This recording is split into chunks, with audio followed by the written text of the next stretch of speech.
صلى الله وسلم وبارك على نبينا محمد وعلى آله وصحبه أجمعين. Assalamu alaikum wa rahmatullahi wa barakatuh. Welcome to you all, and thank you all for coming, making time out of this Monday evening for us to continue our commentary and our reflection on Kitab at-Tawheed al-Imam al-Mujaddid al-Muslih Muhammad ibn Abdul Wahhab. And we have reached chapters 31 and 32. And these two chapters are actually a continuation of the section in which the Imam provides examples of matters which he refers to, or which can be referred to as munafiya lit-Tawheed, incompatible with Tawheed. Some of these issues that he mentions in this section are entirely incompatible with Tawheed, and some of them are only partly incompatible with at-Tawheed.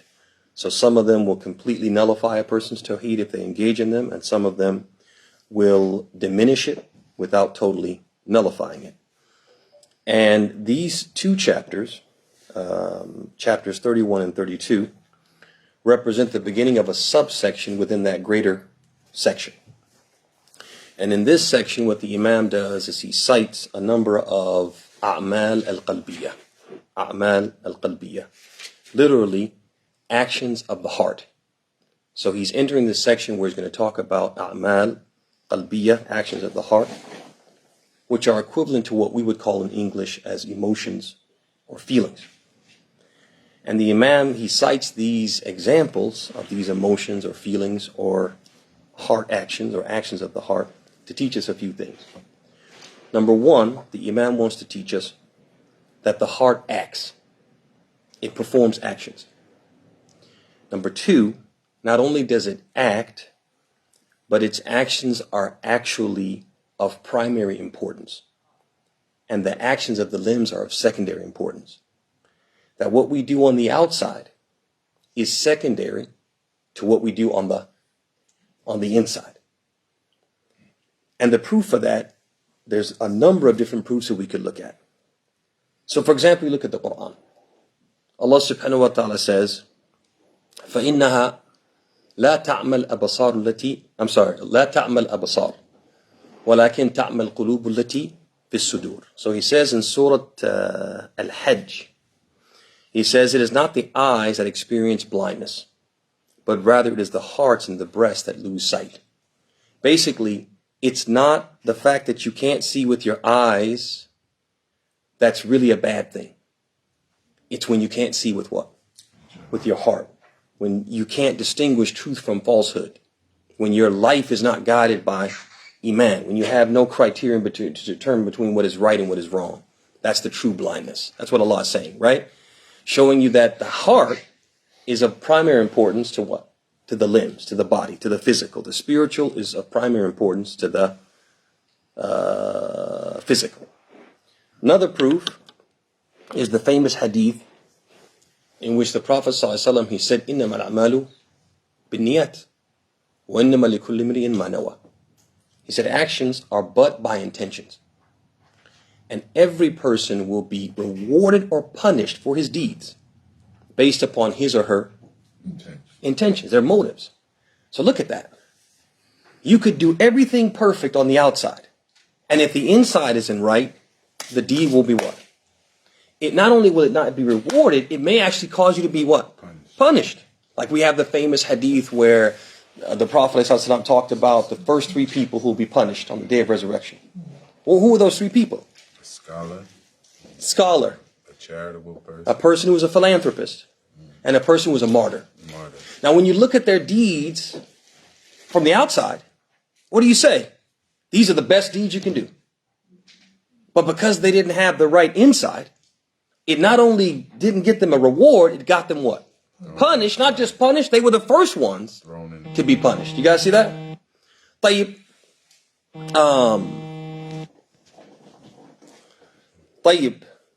Another proof is the athar. Actually, let's do the hadith first.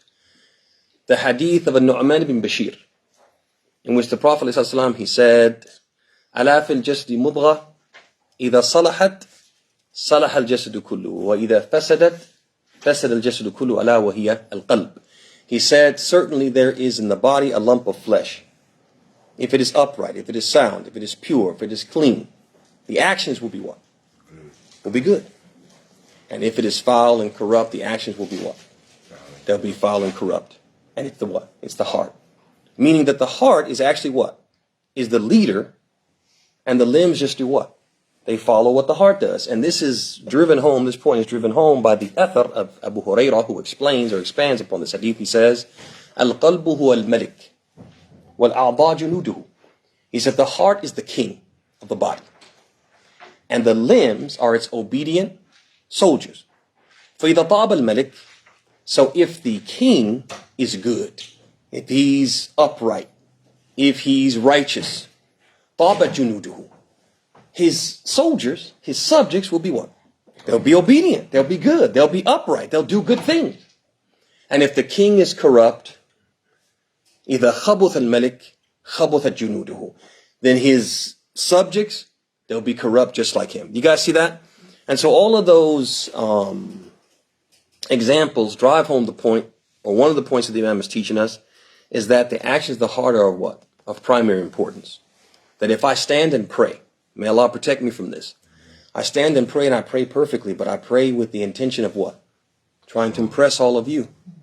These actions will be nothing because what? My heart wasn't in the right place. The heart is more important, right? And you have people who achieve rewards for great things that they didn't even do. Simply because what? Their heart was there. They wanted to do it. They had the intention to do it, but something prevented them from doing it. So the heart is what? Is of primary importance. Like another thing he's trying to teach us by these chapters, or this section, is that some of the actions of the heart, which we can call, some of the actions of the heart, which we can call emotions or feelings, etc., when experienced and enacted in a certain way, and to a certain degree, are acts of worship. They're acts of worship. That there are certain actions of the heart, certain emotions and feelings, when they're enacted in a certain way, when they're expressed in a certain way, or they reach a certain what? Degree, they're actually acts of what? Worship, which makes them only befitting for who? For Allah. Which brings us to the fourth lesson he's trying to teach us, is that when those actions or emotions, those heart actions or actions of the heart, reach that level or assume that form that makes them what? Worship. Directing them to other than Allah is a form of idolatry, a form of shirk. As in the case, just like if a person were to offer salat for other than Allah, or to make a sacrifice for other than Allah, or to make dua to other than Allah. It's the same thing if they what? They offer these emotions to that, and in that form and to that degree to other than Allah, right? And we need to know this, because many people might think that idolatry is confined to what? Physical acts that people do. If you prostrate to an idol, you've committed idolatry. But if you love someone or something more than Allah, there's no problem with that. You guys see that? If you fear something more than you fear Allah, there's no problem with that. You guys see that? طيب. So the Imam, he chooses to begin this subsection with two emotions, love and fear. So you're going to see that he begins it with two chapters that could be appropriately titled the chapter of love and the chapter of fear, or the chapter of love for Allah and the chapter of fear for Allah. And actually the translator, that's how he translates it. That's in parentheses he puts, because that's not what the Imam said. The Imam said for the first chapter, he said, Babu qawlillahi ta'ala, the chapter regarding the statement of Allah. And then he quotes an ayah. But the scholars of Islam have said when you reflect upon the chapter and its contents, you see that it could be appropriately called Babul Mahabba, the chapter of love of Allah, right?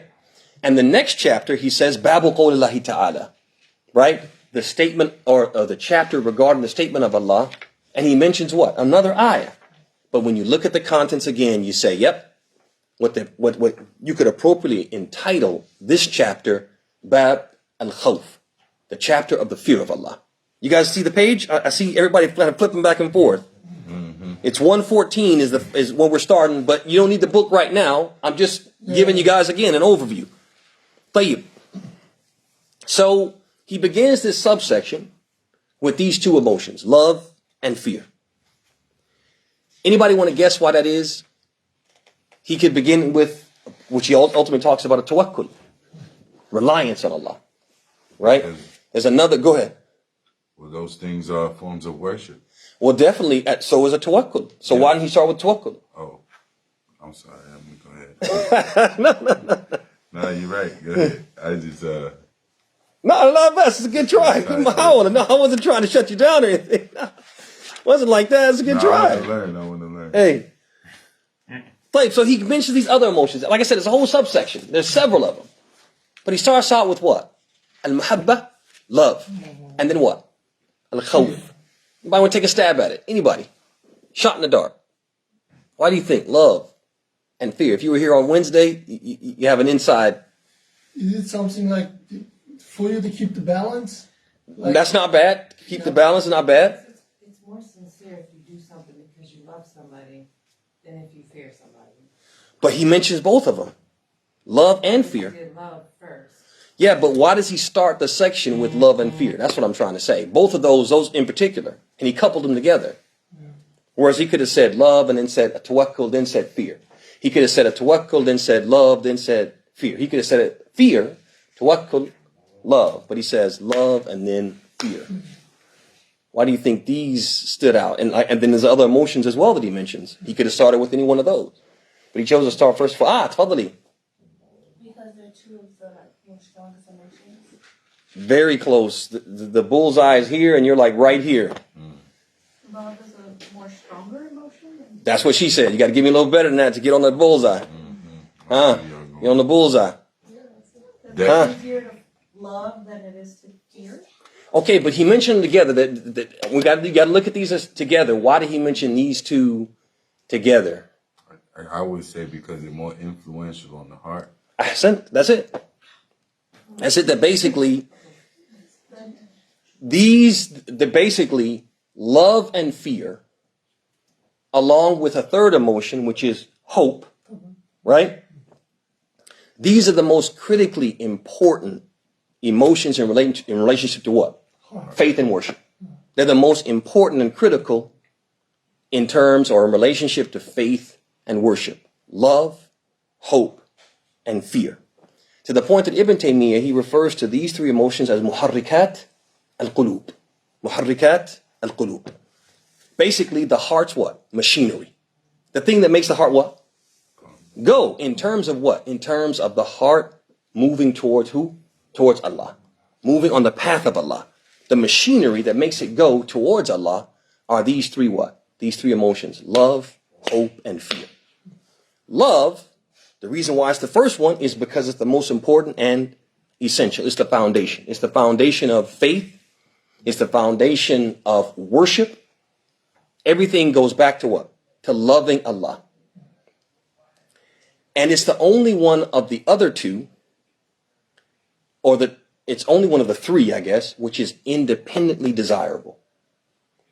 Meaning it's something that's always desired. It's always expected.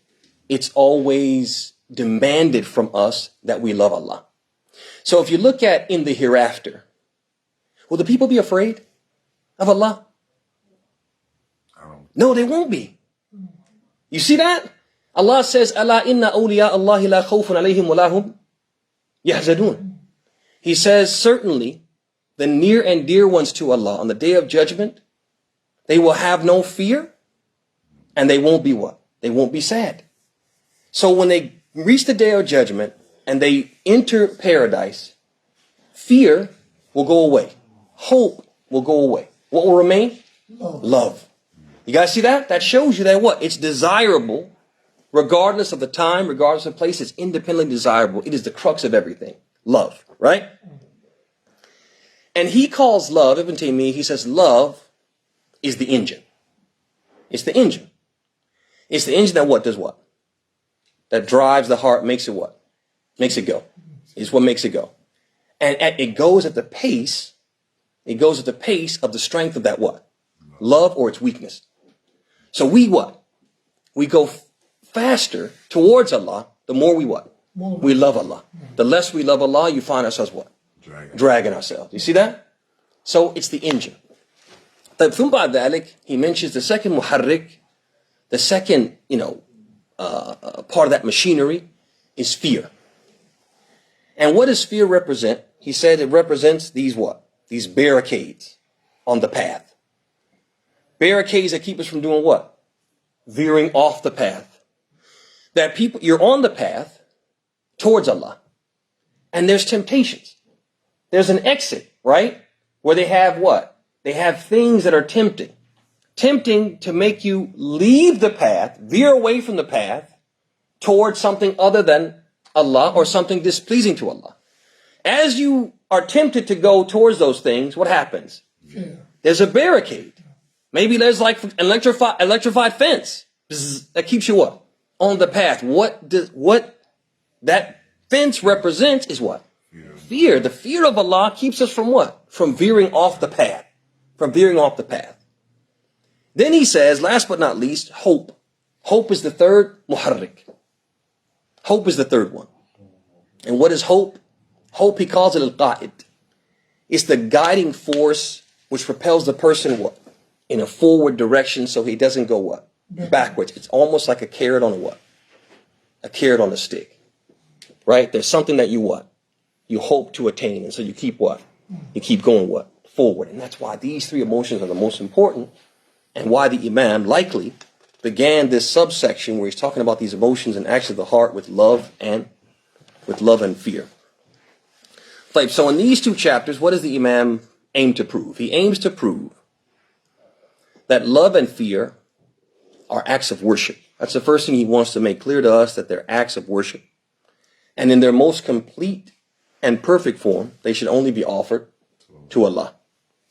In other words, not only should the believers love Allah, that's the first thing, we have to love Allah, but they should also love Allah more than anything what?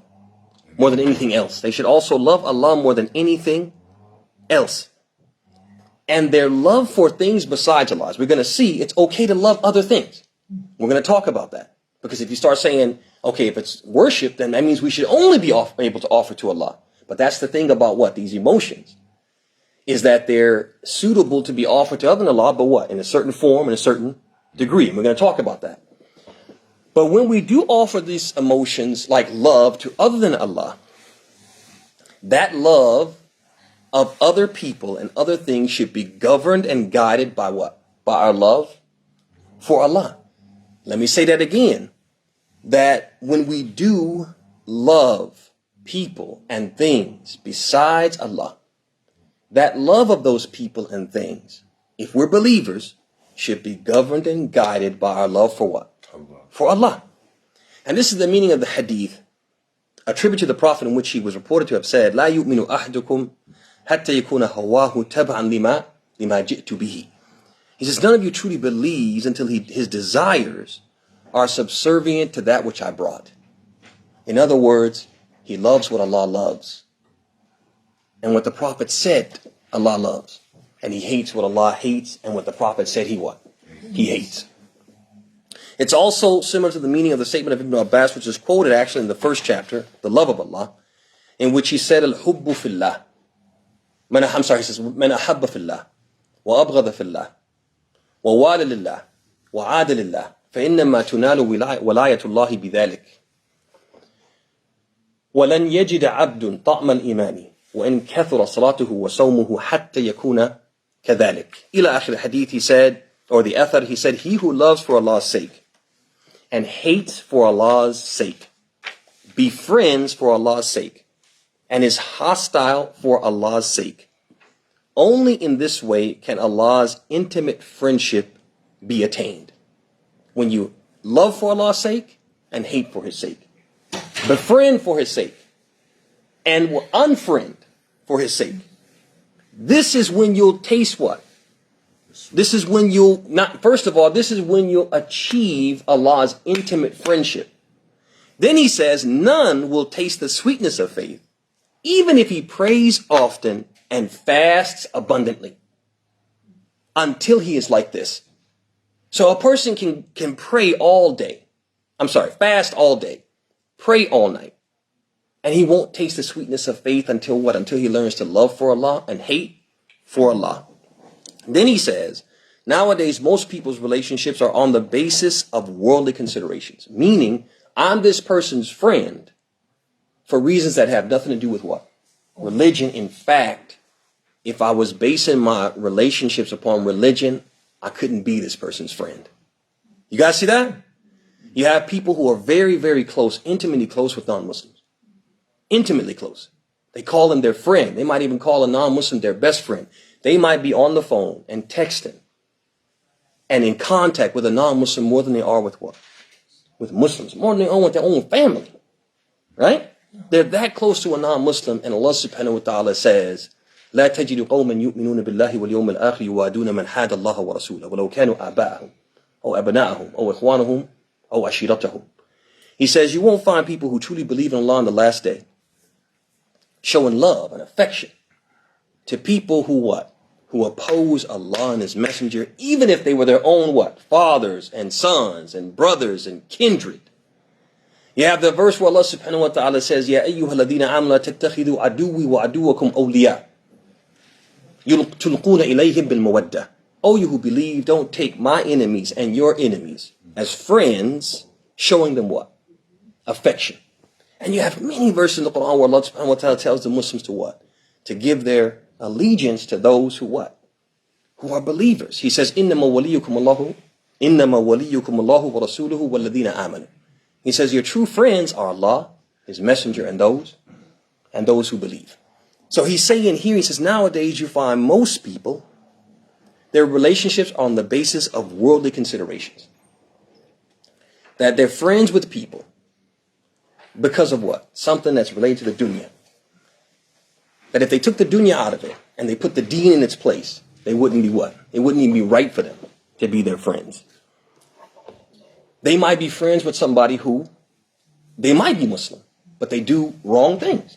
We gave the example a few weeks back about a person who, they own a bunch of like gas stations where they sell liquor and they do lotto and cigarettes and all these other things. And the person might have no shame. They'll come to the masjid with a shirt that says, I sold the winning lottery ticket.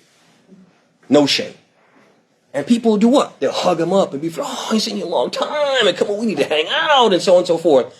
When in reality, a person like that is supposed to be what? Supposed to be shunned. Shunned in the hope that they'll come back to what? They'll come back to Allah and come back to what's right. So he says, nowadays, most people's relationships are on the basis of worldly considerations, but that will not provide them with any benefit on the day of judgment. It won't really benefit them. What friendships will benefit us? The friendships that are based upon Iman and love of Allah, etc. So, how do we reconcile, when a Muslim man can marry a non-Muslim woman? And based on this with these relationships and the importance of it, then how do we reconcile the permissibility of them marrying someone like a Christian who believes that Jesus is the Son of God, or a Jew who doesn't believe in the Prophet Muhammad sallallahu alaihi wasallam? How do we reconcile that? That's a very good question. So, in Islam, we recognize there's two types of love. There's two types of love. There's al-mahabba ad-diniyya, there's the religious love, and al-mahabba at-taba'iyya, there's the natural love. So, the natural love is permitted for non-Muslims. The love between a father and son, two spouses, the love between a mother and a daughter, right? A love between two brothers, two sisters. That love is permitted in Islam, even though the person who's receiving that love is a non-Muslim. What's not permitted is what? Is the religious love. Is the religious love. And the proof for this is that the Prophet's uncle, Abu Talib, yes, Abu Talib, died a mushrik. And when he died a mushrik, that the Prophet was heartbroken. And he said, upon his passing, he said, I'm going to make dua for you. Ma lam unha ank. I'm going to make dua for you as long as I'm not prohibited from making dua. So Allah subhanahu wa ta'ala revealed two verses related to that, and one of them was innaka la tahdi man ahbabt. You, O Muhammad, can't guide the one you love. Expressing and acknowledging the fact that the Prophet loved who? His uncle loved him what? Mahabba taba'iyya, that natural love. And that was permissible. It was permissible. But he had to hate him what? Religiously. He had to hate him religiously. And certainly the Prophet hated him what? Religiously, because Allah said, you don't find the people who believe in Allah on the last day loving those who oppose Allah and His Messenger. So how do we reconcile between the two? Loving those who oppose, loving them what? Religiously. إِنَّكَ لَا تَهْدِي مَنْ أَحْبَبْتَ. You love your uncle who opposed Allah. You loved him what? Naturally. Naturally. All right. So this last athar that we took, the athar of Ibn Abbas, it teaches us something really important. And that's that making Allah's love or hatred for people and things is supposed to be the guiding force for our love or hatred for those people and things. That basically we're supposed to make Allah's love or hatred for people and things the guiding force for our love and hatred for those what? For those things. And this is the key, he says, to tasting the sweetness of faith. So if we're not reaching that level, if a person is honest with themselves, they do inventory of themselves, they take accounting of themselves, and they say, you know what, my iman is not even close to tasting the sweetness of iman, right? I'm treading water in iman. I'm not advancing or growing or ascending in faith.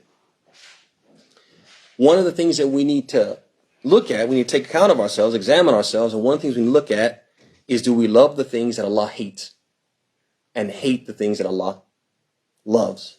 This is one of the things that might hold us back. We really have to take stock of ourselves and take inventory of ourselves, because many of us, we have this struggle, that there are certain things that we're required to love and we don't love them. We actually might what? Harbor some hatred towards them. And there are things that we're required to hate and we might actually what? Love them. We gave the example of what? You know, these non-Muslim friends, etc. and so on. I remember having a discussion with one brother out here in the parking lot after one of the classes, and we had talked about this a little bit, I think, and he said, yeah, I've had a non-Muslim friend for all my life, grew up together, and been through a lot together, and so on and so forth, and we're still very close, and I don't see how it could threaten my faith. And a lot of times when it comes to things like this, we always look at it through our own personal experience and the way that we feel like we have navigated and managed and avoid to cross a line. But our religion doesn't teach us to say, for example, yeah, alcohol is prohibited for other people because they'll drink in excess, but it's allowed for me because I can handle myself. You guys see that? That Allah subhanahu wa ta'ala, when He prohibits something, He prohibits it for everybody, for wisdoms that we may understand and we may not fully understand. And many people may think that they're handling the situation very well, and I'm not being influenced by that non-Muslim friend. But they are being influenced in ways they don't fully understand, and they may not understand until it's what? Too late. And the Prophet did say in the hadith, الرجل على دين خليلي فلينظر أحدكم من يخالل. A person will follow the faith of his friend, his closest companion. So choose your friends what? Choose your friends wisely, right? Because why? They influence you in ways you don't fully understand, and that not just physical ways, but more importantly what? Ways that are what? Spiritual. Spiritual. But, okay. So, another point that's related to this loving Allah and tasting the sweetness of faith, just digress a little bit, is that it's not uncommon for Muslims at one point in their lives they feel like their faith is really, really strong. And then at some point, they start to what? Feel decline in their faith. They lose that feeling of strength. Some of us who were non-Muslims before we became Muslim, when you first become Muslim, you just feel this nearness to Allah, this connectedness with Allah. And then you might reach a point in your journey where it kind of what? It levels off. You don't feel, you feel kind of like normal. You don't feel like you're on like this spiritual high. You just feel normal and maybe even desensitized, a little bit numb. And some people, it happens, for example, they may have been born Muslim, but they weren't the most committed, and then they become committed. And then they experience, they start coming to the masjid, they start attending lectures, right? They started hanging around Muslims who remind them of Allah, and they get on that spiritual high, and then over time, it kind of levels off, and again, they start to normalize everything that's happening around them, normalize faith, and not feel anything Not feel anything worthy of mention as it relates to faith. And so they get to this point, we get to this point where we feel like, there's just no connection. I'm kind of just doing this because I have to. I'm just doing this because it's the right thing to do, but not because I feel excited. I don't feel any zeal to do it, any passion to do it. So what is the cause? And how do we get that feeling back? So for those of us who converted to Islam, or those of us who were not committed and then we became committed to Islam, it's like you go from what? You go from zero to what? To way up here. And so naturally you're going to feel this spike, right? This spike in faith. And you'll be on an iman high, right? Okay, if we can put it like that. You'll be on an iman high, like a person who took a controlled substance for the first time, right? It take you way up here. You guys see that? But if that person takes the same dose of that controlled substance over an extended period of time, what happens? Yeah, immune. This is nothing. This doesn't do it for me. It doesn't do anything for me.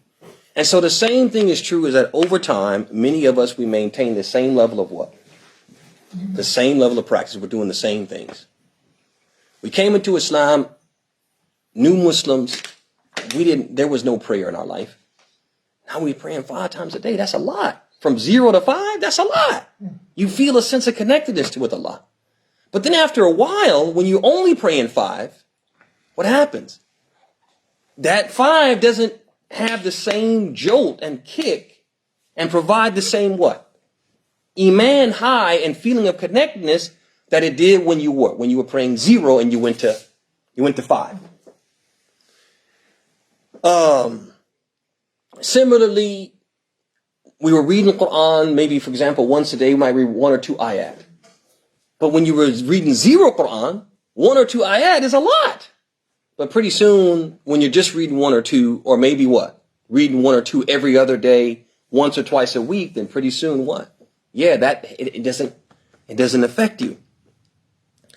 And so we don't feel that same rush because we're maintaining the same level, or even worse, we're doing what? We're doing even less. And so pretty soon, whatever we're doing, it doesn't have the same impact. We're desensitized to it. We're numb to that. It's just not enough to to give us that feeling. And so what does that tell us? We need to what? We need to exert ourselves. We need to exert ourselves and do more. We need to do more. We need to worship more. We need to worship with more concentration. We need to read more. We need to reflect more. We need to remember Allah more. Make more dhikr. It's like a person who doesn't make adhkar as-sabah wal masa. And it's just a handful of adhkar that the Prophet used to make every morning and every afternoon. So morning would be any time after Fajr and before Dhuhr. And then afternoon would be any time after Dhuhr until what? Just after Maghrib. There were just a handful of supplications he would make. I'm telling you, try it. Try to just incorporate those supplications and those invocations and those words of remembrance into your life. It's not a lot. You can, on your way into work, you say it. Before you get to work, you'll be done saying it. And just try to do that every day. And see. I'm telling you, it creates a spike. Especially if you say it while you're reflecting upon what? Upon the meanings of it. Tayyib. Another thing we need to do is regularly take stock of ourselves. Regularly take stock of ourselves. And what does that mean? Ibn al-Qayyim, he said, ينبغي أن تكون لكل عبد ساعة يخلو فيها مع الله. He said, Ibn al-Qayyim, he said, every person should set aside a part of his day, every single day, to be alone with Allah. And what does he mean by that? He means basically you spend some time where you reflect upon yourself and what you did today. Just like a person who owns a business. And every day he's looking at what? He's looking to see, what was the profit? What did we do today? How much went out versus how much came in? And what's that going to mean for what? Our monthly earnings, our quarterly earnings, and our annual earnings, right? Every day. And when it ain't right, the person's like, okay, I got to do something different. I got to change it up. Because if I keep doing this, I'm going to have to close the doors. If Ibn al-Qayyim is basically telling us, if you do this in the worldly affairs, you should do it what? In your spiritual affairs. Persons sit by themselves after Maghrib, sit by themselves after the Isha, sit by themselves after one of the salawat where there's what? There's little noise, not that much going on. And you can just say, what did I do today?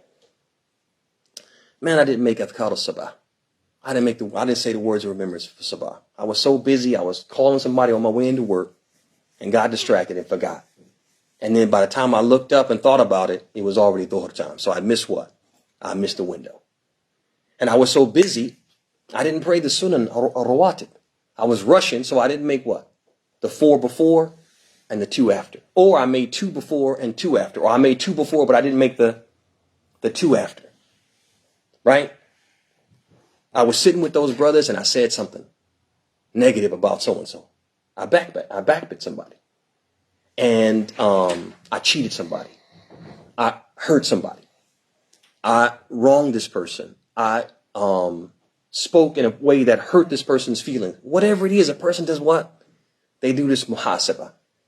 And this is another thing that's going to do what? Increase our iman. If we're real with ourselves and what we've done, and we always are striving to what? To do better tomorrow than we did today. Or if we have time left of the day, to try to make up some of that naqs. Every day I usually read, let's say, for example, I read 1 juzah, let's say. And today I didn't read. But there's still some time left in the day. So I can go ahead and what? You know what I'm going to do? I'm going to sit over here for 15 minutes and I'm going to get it in. So if we make that muhasab, a lot of times, sometimes we can catch, before the day is over, we can get what? We can catch up on some of the things. And so this will help us taste the sweetness of Iman and find that love for Allah that we're lacking. Because why? Because we've kind of like tapered off and allowed ourselves to become what? Complacent. As they say, kathratul imsas tudhibul ihsas. That familiarity breeds complacency. That the more you just normalize and you kind of level off, the more you become what? Desensitized and numb. طيب. So in these chapters, what time is the adhan for Maghrib? For Isha today. They're calling us at 8:30. Are you sure? I thought it was going to be earlier today because it was 8:30 last Monday. It was 8:45 last Monday. Well, I thought it was 8:30. Did we do it? I thought we did 8:30 last Monday. I thought we did 8:30 last Monday. 8:45. I got home late. We got home. Really? Yeah. Okay, so it's 8:30. Looks like on the board. What time is the adhan? Just so. I imagine it's probably about 10 more minutes. You think 10 more minutes or? Adhan on the Masjid website. 8:04. Wow. Okay. All right. So basically, just in summary. We got plenty of time. Okay. So what the Imam does is in these 2 chapters, and we're going to look at the ayat and the hadith and just comment on them briefly, and then we'll have some time for reflection because this won't take long at all. So basically, what is he going to do now? He's going to provide proof texts that demonstrate that these 2 emotions, love and fear, are acts of worship, right? And so how do we know if we read a proof text, a statement from Allah in the Quran or a statement from the Prophet in the Sunnah, that what they're talking about is an act of worship? Remember what we said early on in the classes. We said that worship is defined as ismun jami'un li kulli ma yuhibbuhu Allahu wa yardah. It is a comprehensive term for everything that Allah loves and is pleased with. So any indication from Allah that He loves something and is pleased with it, or He expects it, right? He's entitled to it. Then that's an indication that what? It's worship, right? So for example, if Allah commands us, He says, do this. That means what? It's worship. If He tells us, I love this, that's what? Worship. I'm pleased with this. Or the people who do this, it means what? It's worship. If He praises the people who do something, right? These people are what? Who do this are the best of people. It's an indication, because these are all indications that He's what? He's pleased. You guys see that? So he's going to give us texts along those lines that show us that what? Love is an act of worship and fear is an act of worship. But what we have to understand at the same time is that these two actions of the heart, love and fear, that he's going to deal with, they're both acts of worship on one side, and they're also basic human emotions on the what? On the other side. And so we can express them vis-a-vis other people and things. But so a person can love his spouse. They can love a certain type of food. They can love a certain form of entertainment. They can love those things. Say, for example, I love basketball. And that wouldn't be like shirk. It wouldn't be shirk, right? Mm-hmm. They could also be afraid of other people and things besides Allah. So, for example, they could be afraid of heights. They could be afraid of spiders. They could be afraid of driving in inclement weather, right? So when the roads get bad, they're like, nah, I'm cool, man. I'm not going out there, man. I'm afraid of slipping off the road or whatever, right? And a person can say, oh, man, you're a mushrik, man. You afraid to drive out here? Okay.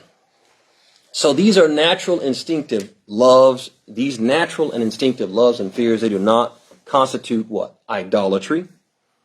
And they've actually been affirmed by the teachings of the Quran and Sunnah. You'll find Allah subhanahu wa ta'ala confirming people being afraid of certain things and affirming that, and affirming people loving certain things. So, for example, in the hadith of Amr ibn al-As, he came to the Prophet ﷺ, he said, Man ahabba nasi ilayk. He said, O Messenger of Allah, which person do you love the most? So he said, Aisha. He said, he mentioned his wife, Aisha. That's confirming what? That he loves what? A person. Yeah. And so then Abdullah ibn Amr, he said, وَمِنَ الرِّجَالِ. He said, what about from the men? He said, Abuha. He said, her father. So then he said, ثُمَّ man. He said, okay, after him. Then he said, Umar. So the point is that these are all instances where what? Love for something other than Allah is being affirmed. So we don't say that you can't love other than Allah, but what we say is that there's a certain what? Level and a certain form of love that's only befitting for what? For Allah, right? The absolute and complete form of love is only befitting for who? Allah. And it should not be shared with anyone. Let alone should it be a thing where you give the absolute and complete form of love to someone other than Allah and give Allah less than that, okay? So let's look at the chapters really quickly. So on page 114, chapter number 31, the love of Allah, he begins and says, he mentions the ayah where Allah subhanahu wa ta'ala says, وَمِنَ النَّاسِ مَن يَتَّخِذُ مِن دُونِ اللَّهِ أَنْدَادًا يُحِبُّونَهُمْ كَحُبِّ اللَّهِ. And of mankind are some who take for worship others besides Allah as rivals to Allah. They love them as they should only love Allah. And so basically this verse is telling us that love is an act of worship from two angles. One, Allah is criticizing the people who love what? Love their false deities on the same level that they love Allah. Tells you that Allah expects what? He expects what? More love. Right? So love is what? An act of worship. Because He expects it. He's pleased with it. On top of that, He describes the believers. He makes it what? A sign, an indication that a person has true faith, that they love Allah more than anything else. You guys see that? So it's a clear indication that Allah loves to be loved and is pleased with that love, and so therefore it's an act of worship. Then if you look at the second verse, Allah subhanahu wa ta'ala says, قُلْ إِنْ كَانَ آبَاؤُكُمْ وَأَبْنَاؤُكُمْ وَإِخْوَانُكُمْ وَأَزْوَاجُكُمْ وَعَشِيرَتُكُمْ وَأَمْوَالٌ اقْتَرَفْتُمُوهَا وَتِجَارَةٌ تَخْشَوْنَ كَسَادَهَا وَمَسَاكِنُ تَرْضَوْنَهَا أَحَبَّ إِلَيْكُم مِّنَ اللَّهِ وَرَسُولِهِ وَجِهَادٍ فِي سَبِيلِهِ فَتَرَبَّصُوا حَتَّى يَأْتِيَ اللَّهُ بِأَمْرِهِ وَاللَّهُ لَا يَهْدِي الْقَوْمَ الْفَاسِقِينَ. Say if your fathers, your sons, your brothers, your wives, your kindred, the wealth you have gained, the commerce in which you fear decline, and the dwellings in which you delight are dearer to you, more beloved to you than Allah and His messenger. And striving hard and fighting in His cause, and wait until Allah brings about His decision. In this ayah, Allah blames the people who love anything more than they love what? Him. And so if He blames people for loving someone or something more than Him, it means that loving Him is what? Worship. An act of worship, is an act of worship. Then he brings the hadith of Anas in which the Prophet said, لا يؤمن أحدكم حتى أكون أحب إليه من ولده ووالده والناس أجمعين. And then there's another version of the hadith. No, I'm sorry, that's a different hadith. Okay, so he says, none of you truly believes until, none of you truly believes. See, but that's the Prophet. So let's go to the next one. Let's go to the next one, which is, Anas also narrated the Prophet said, ثلاث من كن فيه وجد حلاوة الإيمان. Yeah, this one. أن يكون الله ورسوله أحب إليه مما سواهما.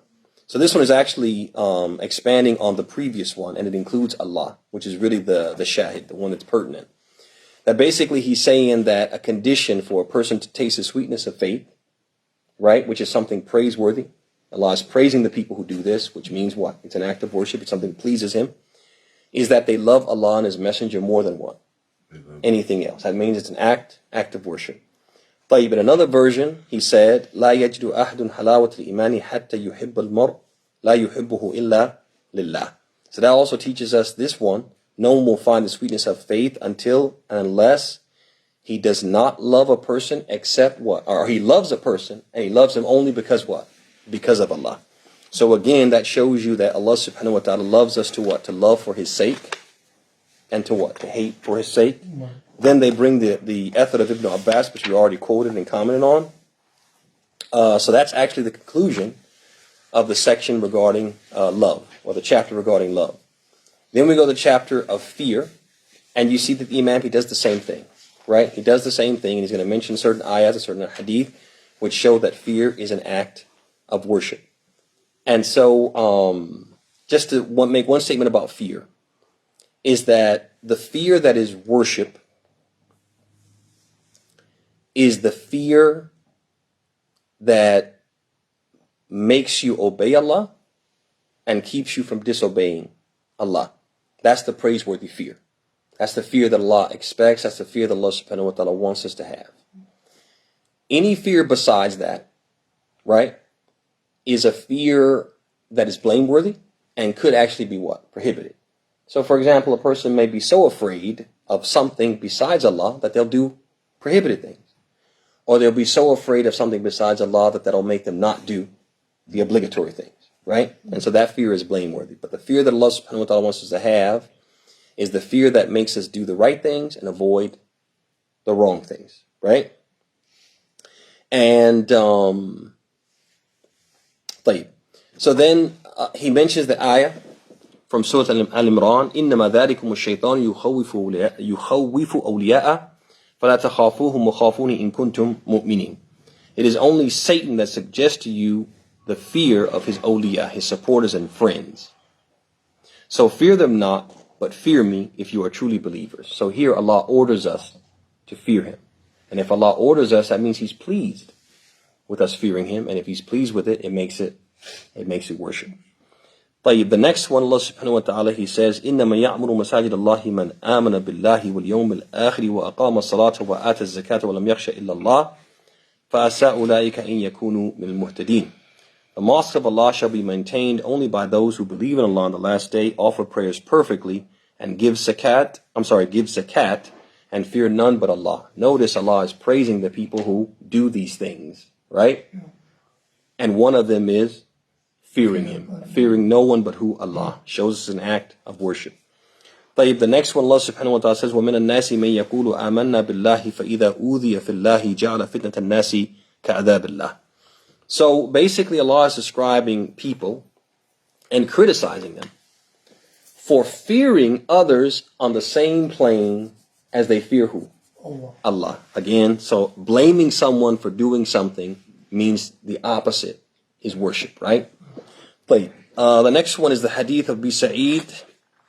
إِنَّ مِن ضَعْفِ الْيَقِينِ أَن تُرْضِ النَّاسَ بِسَخَطِ اللَّهِ وَأَن تَحْمَدَهُمْ على رزق الله وأن تذمهم على ما لم يؤتك الله إن رزق الله لا يجره حرص حريصا ولا يرده كراهية كاره.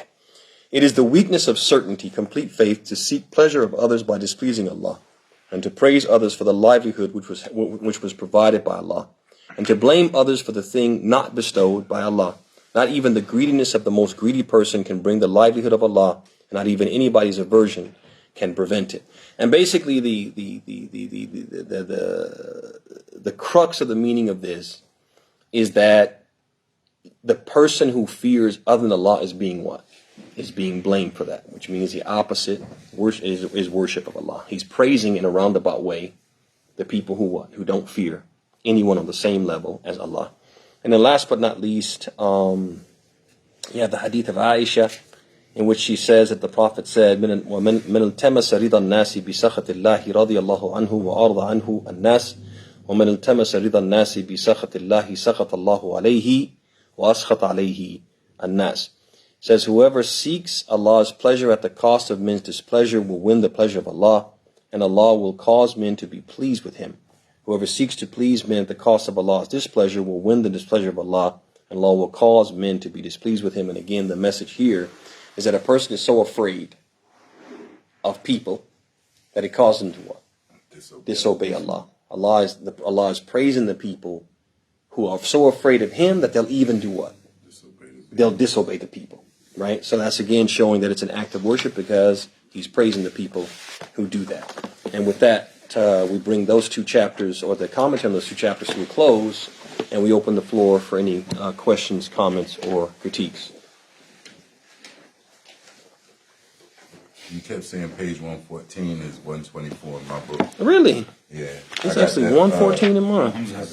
I got the colorful book, though. Okay, that's what it is. It's a different typesetting. I think it's a different typesetting. So it's 10 pages behind. Yeah, mine's 114, actually. Okay.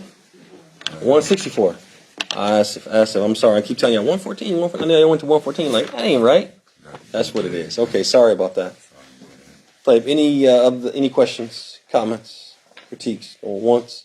Allah subhanahu wa ta'ala sends, like, we can say, like a scholar every 100 years to renew the religion. Hey. You know, the author, this Rahimahullah, Abdul Wahab, seems like, is renewing the religion, right? I definitely feel like, or a lot of people call him, you might even notice me call him a couple times, Al-Imam al-Mujaddid. And people refer to him as al-Mujaddid. Mujaddid means the reviver. That basically there's something from the religion that people have kind of stepped away from, have become negligent concerning. And someone comes and reminds them about that and calls them to it and encourages them to pick up what they put down. And so I definitely feel that he qualifies in that sense because he came at a time in the land where he was, and in many of the lands that he visited to study. He studied in a lot of places. He traveled to the subcontinent and studied. He traveled to Baghdad and Iraq to study. I think he spent time in Egypt studying. He traveled far and wide, and he wasn't restricted in the people that he took knowledge from. But when he would go to these places, he noticed a lot of bid'ah, a lot of innovations and heresies, and he noticed a lot of shirk. And there were instances where he would speak out against it, and he would try to use wisdom to speak out against it. And sometimes it went well, and sometimes it did not go well. And even when he started actually openly preaching and calling to this message, there were a lot of detractors, and he continued to have detractors even after his da'wah grew and became very successful and became basically the spiritual backbone of what we now know as Saudi Arabia. And the three different governments, because there was a government and it fell, and then it was revived, and then that one fell, and then ultimately the third one, which is the one that has remained to this day. That basically, even when he reached that level, he had, his opponents and detractors, and even nowadays, we talked about that a little bit, I think, last week or the week before, how people basically had made it as if he came with a brand new religion, and he has turned things upside down. And instead of attributing his followers to at-Tawheed and Sunnah, which are two pillars of the religion, they attribute his followers to him. They call them Wahhabis, as if to say, you're the people who follow that guy who came with what? A new religion, right? Or a new way of thinking, or his own madhab, which he didn't do any of those things. And so, yeah, I definitely think that he qualifies. So they call him Wahhabis because of his name? Yeah. His last name? Yep. They call them Wahhabis, that basically you people, and they say it as a pejorative, basically as a put down, as an insult, to basically say that in a roundabout way that the path that he brought or the path that he called to was something new, it was unprecedented, and it was unorthodox, and it was something that people shouldn't follow. And I even remember when I studied when I did my master's in Indiana. They had in one of the classes that I was not attending, but somebody informed me. They had this debate and discussion about whether or not it was okay to call people Wahhabis, which is a pejorative, it's an insult, and it's not something that they themselves embrace. It's different if, for example, you have people, for example, they call themselves Hanafis. They'll actually call themselves Hanafis. They say, I'm min al-Ahnaf, right? They'll call themselves that, and they'll call themselves that, and they mean it. They actually take pride in that. So if you call them Ahnaf, yeah, there's no problem in that. Yeah. But let's say, for example, you have people, there's a pejorative that's used to describe them, right? Like, let me think of something that's not politically incorrect or something that let me think of something that's used.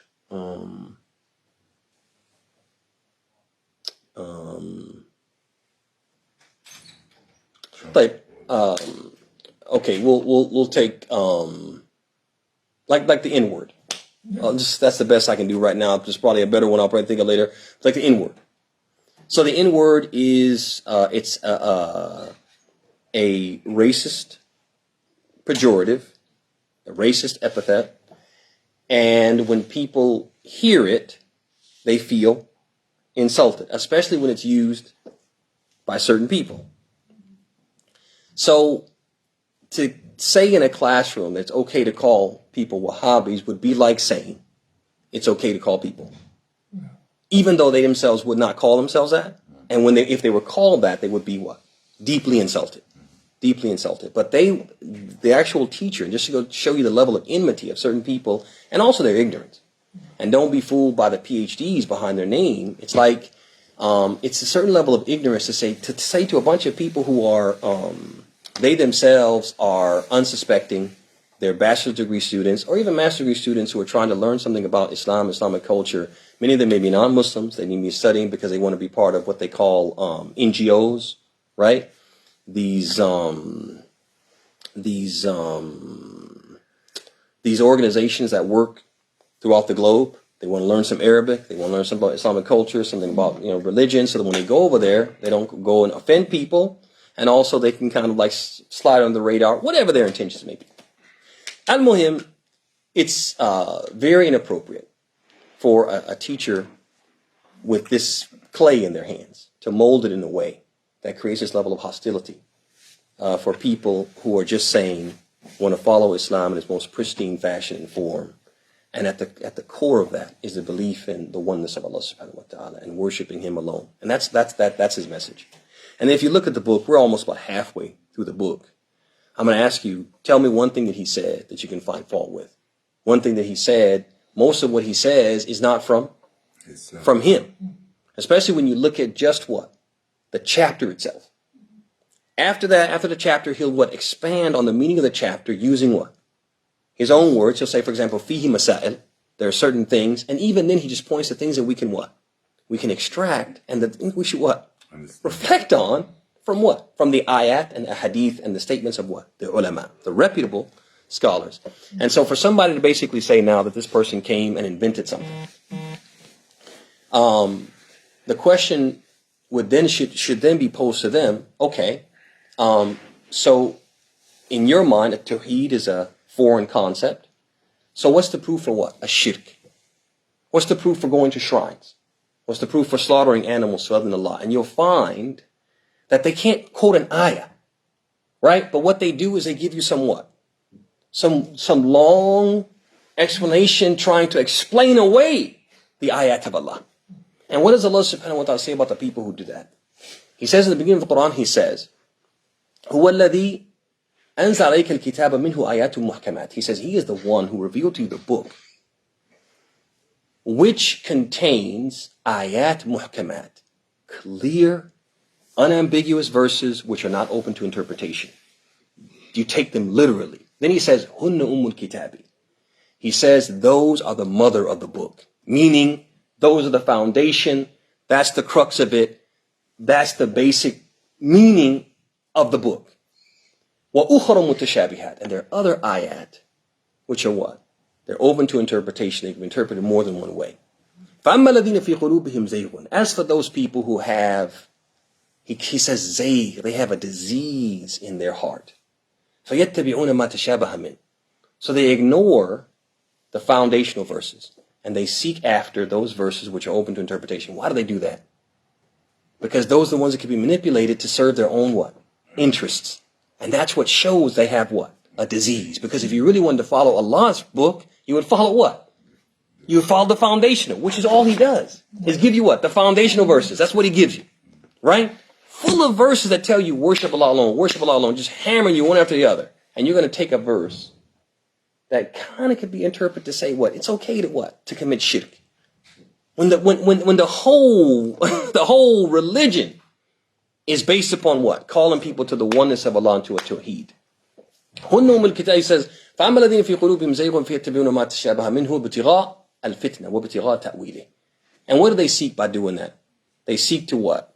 To create what? Chaos and confusion. And they seek to what? To explain away what they don't like. And the Prophet, he commented on this verse and he said, you're going to have people who do this. And he says what? إِيَّاكَ وَإِيَّاهُمْ. He says, beware of them and beware of being what? Being like them. And so, yeah, there's no question in my mind that he's one of those mujaddideen. He is one of those revivers of the religion. And he's worthy of our respect. And the people who want to disrespect him, and they want to call him names, and they want to say that he was a bad person, they have the right to do that. But they should be able to do it with the full certainty that they can meet Allah and defend whatever they said. Say whatever you want to say about anyone, but be prepared to meet Allah and defend whatever you say and have your receipts. So if you say he was from Ahlul Bidah, he hated the awliya, he hated Rasulullah, he hated the Messenger. They actually say that. He hated the Messenger of Allah, he hated the awliya, right? He hated the saints or the saintly people, he hated them. You're going to say these things and make these claims, that's fine. But you have to be able to back it up. And if you look at the book, as we're going to see, right, and the other books that he wrote, you're going to see that there's no basis, there's no ground. In fact, he speaks lovingly about the Messenger of Allah. He wrote a book called Thalathatul Usul, the 3 fundamentals of faith. And one of the fundamentals was what? Knowing the Messenger of Allah. Spent time talking about what? The Messenger, and how we have to know him and love him and follow him and so on and so forth. But then you say what? He hates the Messenger. Yeah, so it's weak sauce, and it's fine. You person can say they hate Wahhab and call people Wahhabis. They can say that they hate Al-Mamlakat Al-Arabiyyah Saudiya. They hate the Saudis. They hate the people who graduated from the Saudi universities. They can say all of those things. They're free to say all those things. But if you're going to say those things, just be prepared to meet Allah and back it all up with receipts. And the sad thing is that they'll hate the Saudis because there was a time when there were no discos, there was no alcohol, free consumption of alcohol. People who did certain crimes would receive the prescribed punishments, and they hated them for that. But you have countries where they have al-Briha, they have tombs and shrines that are worshipped besides Allah, and they don't hate them for that, right? And these people jail people, right, for practicing their religion, and they don't hate them for that. You guys see that? Yeah, exactly. You see the again, if you're going to hate them for doing something, then you should have equal hatred for the people who do the same thing or even what? Even worse. But you don't see that. You don't see people talking about these other countries, but they just have this bitter hostility, this bitter enmity towards what? Towards these people. And trust me, I'm not a surrogate. I have my own, I study there. I have my own beef with them about certain things, issues that they have. But truth is truth. Truth is truth. And the thing about us as believers, as the early Muslims, they used to say, they have this proverb, al-hikmatu dhalatul mu'min, haythu wajadaha iltaqataha. That wisdom is the lost property of the believer. Wherever they find it, they do what? They pick it up. We're not the people who are not going to accept truth because it came from what? From certain people, right? These people, they have good things, they have bad things. But the one thing that they do have is Tawheed and Sunnah. And this is what we all need. And so they drop it, we're going to pick it up. We're going to pick it up. طيب, any other questions, comments? هذا وصلى الله وسلم وبارك على محمد وعلى آله وصحبه أجمعين. السلام عليكم ورحمة الله وبركاته.